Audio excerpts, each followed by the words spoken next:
2 books this week that told us stories about children. Think about them. We've had Owen and heard the story about his blanket. And we also read My Trip to the Hospital, which was about the time that little critter broke his leg. Most stories are called narratives. They tell us about something that happened in the order that it happened. Narrative tells what happened first, what happened next, and what happened last. In My Trip to the Hospital, we know that first little critter gets hurt kicking a ball, then he goes to the hospital and he learns he has a broken leg, and last he comes home on crutches. The author writes sentences so the reader knows the order that the things happened. We know that authors write sentences. Each sentence has a subject. The subject is the person or the animal or the thing that the sentence is mostly about. Each sentence also has a predicate, and the predicate tells what the people or animal or things do. Alright, so down here we have a list. This list has subjects and predicates, okay? So let's start with this first one. This says little critter. Is little critter a person, animal, thing that a sentence can be about, or is it telling us something about a person, animal, or thing? It is a person, right? Or a little animal. Little critter was. Okay, so we know that's a subject. Put a cast on his leg. Do you think that's a subject or a predicate? That's a predicate, right? It's telling us something about a subject. Kicked the ball. Is that a person, animal, thing? Nope. It's telling us something about a person, animal, or thing. So it is a predicate. Broke his leg. That's a predicate, right? It's telling us something about a person, animal, or thing. And last is the doctor. That is a person, animal, or thing, right? So it's a subject. All right, so now we have our subjects and our predicates. Now we know we can make a sentence by taking any subject and any predicate and putting them together. So let's make some sentences from our list. Let's take down the doctor and then put a cast on his leg. Okay, now to make a good sentence, we have to have a capital letter and we have to have a period, which is just a dot at the end. Let's read it.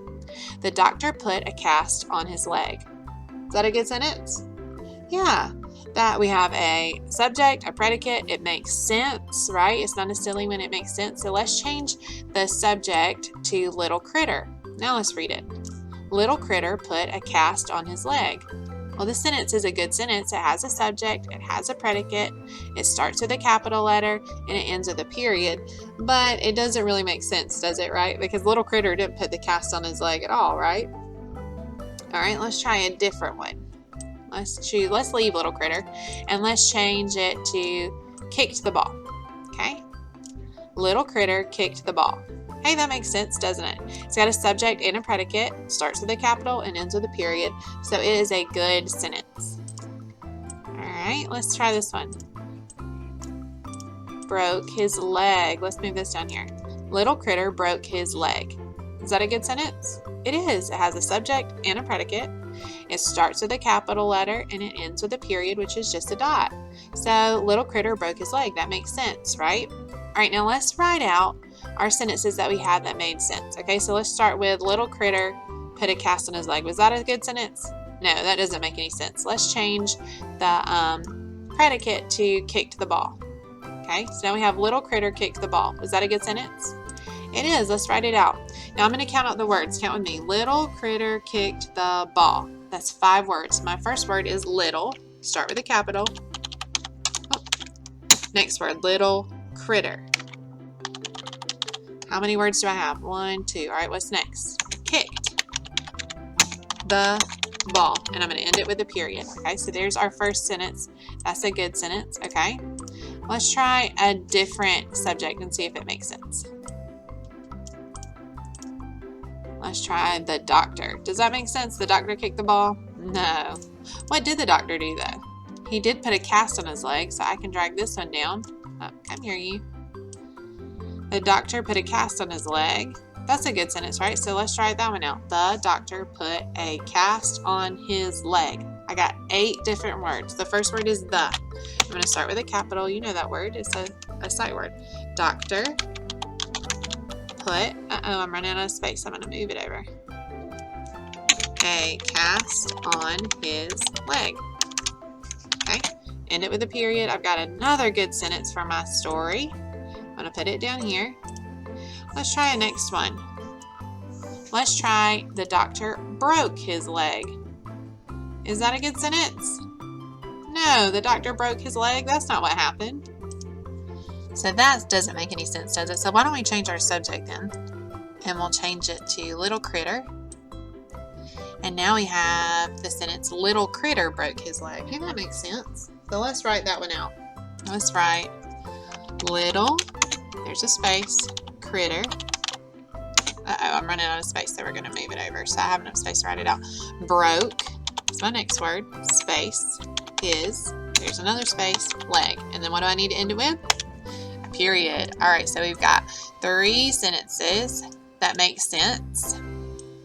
What if we do, let's see, we've got little critter kicked the ball already. Little critter, and we've got all of our sentences that make sense. We've tried them all out, and here are our 3 sentences that make sense. All right, on this page, I have our 3 sentences that we have that make sense. We have little critter broke his leg, little critter kicked the ball, and the doctor put a cast on his leg. Now, we want to put them in the right order. So out of these 3 sentences, which one went first?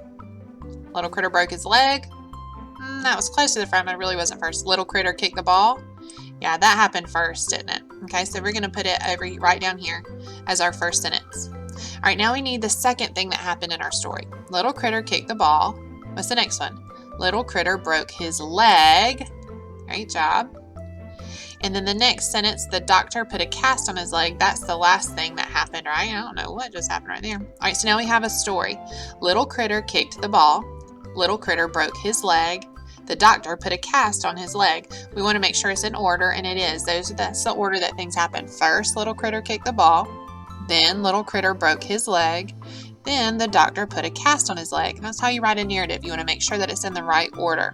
Read it with me. Little critter kicked the ball. Little critter broke his leg. The doctor put a cast on his leg. All right, so today we have worked as an author already, but now I want you to work as the illustrator. I want you to make sure that your illustration matches the words in our sentences, okay? So what we're going to do is you're going to go to your Seesaw assignment, and there will be a page with each of the sentences on there, and I want you to draw an illustration that goes with each sentence. Make sure it matches what the words are saying, and you'll have a little 3-page book that tells the narrative or the story of my trip to the hospital.